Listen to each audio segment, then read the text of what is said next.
لە بینی بڵین هەژار و هێمندا کە دوو کەسن هەردووچیان لە ڕاددە بە دەرتێکەڵاویمان هەبووە و بۆ خزمەتی و زبان و ئەدەبیاتی کوردی ئەوەندە ئەو کابرایە مهمە هەژار عەلی خامنەیی کە مەرجەعی شیعە بەحاڵ خوداشیان قبوڵە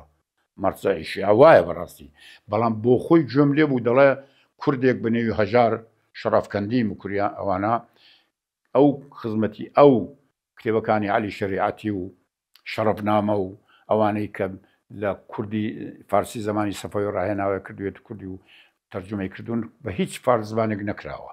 خزمەتەکەی لە ڕاددە بە دەرە جارێک مامۆستا ئیبراهیم ئەحمەد لێ پرسیم کوتێ من دەمێکە لەسەر هەژار و هێمن دەمەوێت شتێک لە تۆ پرسم کوتم ڕاست پێ بڵم یار کوتی وەڵایە تۆ ئەوەندەی دیتومە کوتم وەڵای کاکە قەترە بە دەریا کە دەڵێن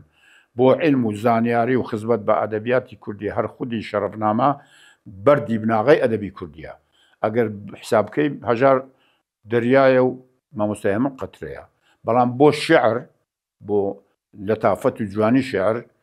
بۆ ئینسانیەت بۆ ئینسان دۆستی بۆوانە ئەوە هەڵدەگەڕێتەوە هێمن دەبێتە دەریا و هەژار دەبێتە قەترە